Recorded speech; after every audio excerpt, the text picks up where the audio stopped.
ప్రభువైన యేసుక్రీస్తు నామమున మీ అందరికీ శుభాభివందనాలు. అనుదిన ఆత్మీయ ఆహారం అనే ఈ కార్యక్రమానికి మీ అందరినీ ప్రేమపూర్వకంగా బరాకా చర్చ్ తరపు నుండి ఆహ్వానిస్తున్నాను. ప్రియమైన దేవుని బిడ్డలారా, కొన్నిసార్లు కొంతమంది వైపు చూసినప్పుడు వారు చాలా ప్రౌడ్గా, గొప్పగా, బాగా హ్యాపీగా, నాకేం పర్లేదు, నాకు అన్నీ ఉన్నాయి అన్నట్లుగా ఉంటారు.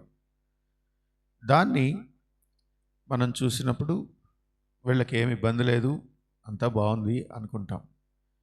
కొంతమంది వైపు చూసినప్పుడు వారికి అన్నీ ఉంటాయి, కానీ ఎప్పుడు దిగులు, విచారంతో ఏదో పోగొట్టుకున్న వారి వరే ఉంటారు.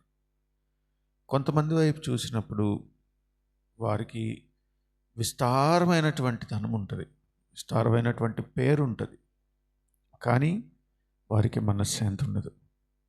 ప్రియమైన దేవుని బిడ్డలారా, దేవుణ్ణి ఎరిగినటువంటి మనము, దేవుని నామాన్ని ఎరిగినటువంటి మనము, ఆయన మనకు తోడుగా ఉన్నప్పుడు, ఆయనతో మనం ఉన్నప్పుడు చాలా సంతోషంగా ఉంటుంది. అంతేకాదు, మనము ఎవరిని బట్టి అతిశయం పొందుతామంటే మన దేవుణ్ణి బట్టి, దేవుని నామాన్ని బట్టి.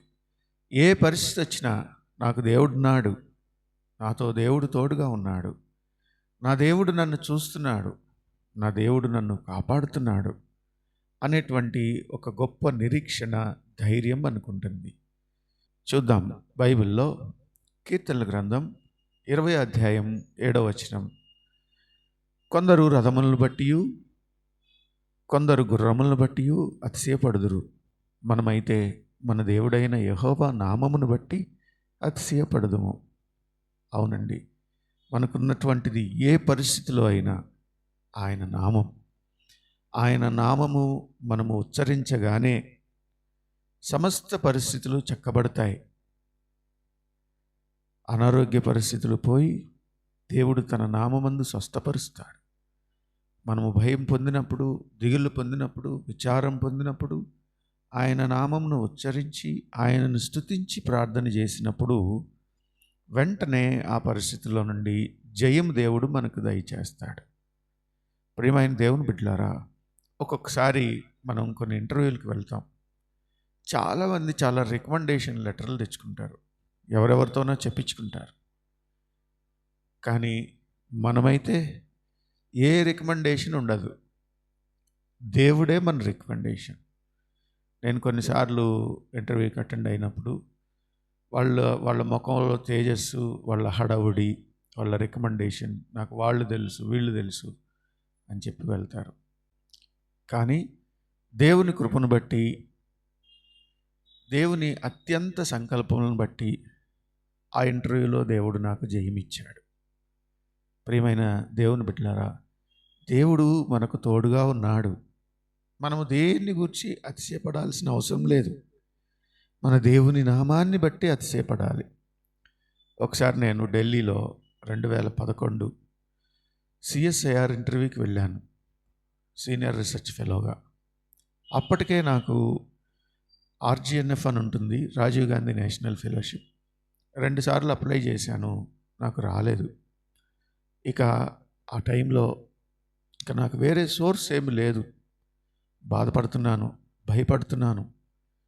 ఈ ఫెలోషిప్ కనుక నేను సెలెక్ట్ అవ్వకపోతే మరి నాకు తర్వాత ఫైనాన్షియల్ పొజిషన్ ఏంటి?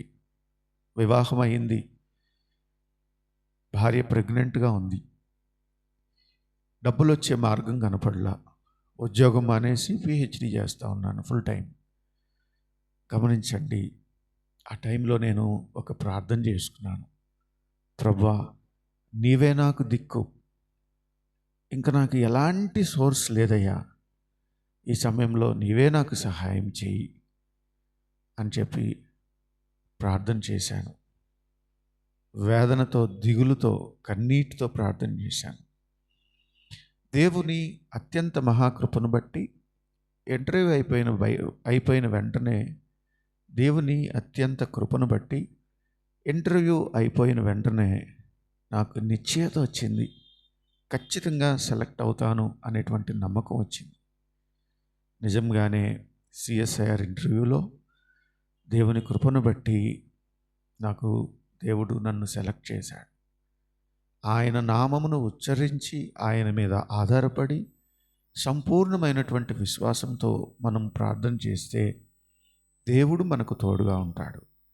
నీవు భయపడినప్పుడు, దిగులు పడినప్పుడు, కలవరం పొందినప్పుడు, ఇంకా నాకెవ్వరూ ఏ సహాయం చేయలేరు అని నువ్వు అనుకున్నప్పుడు దేవుని వైపు చూసి దేవుని నామాన్ని ఉచ్చరించి ఆయనను గనక మనం స్తుతించి ప్రార్థన చేస్తే దేవుడు ఖచ్చితంగా మనకు సహాయం చేస్తాడు.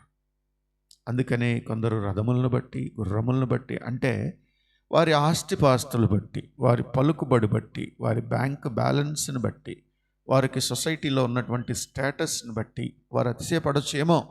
Okay, no problem. నీవు నేను మన దేవుణ్ణి బట్టి అతిశయపడదాం, ఆయన నామాన్ని బట్టి అతిశయపడదాం. ఎలాంటి సమస్యకైనా పరిష్కారం ఇవ్వగలిగినటువంటి మన దేవుని వైపు మనం చూద్దాం. దేవుడు అటువంటి గొప్ప కృప మనకు దయచేయునుగాక. ఆమేన్. తలలు వంచండి, చిన్న ప్రార్థన చేద్దాం. పరిశుద్ధుడా, ప్రేమ కలిగిన తండ్రి, నిజమైన ఆయన, నీ నామాన్ని బట్టి మేము అతిశయపడుతూ ఉన్నాం. ఇప్పటికే మా జీవితంలో ఎన్నో మేళ్లు చేశావు.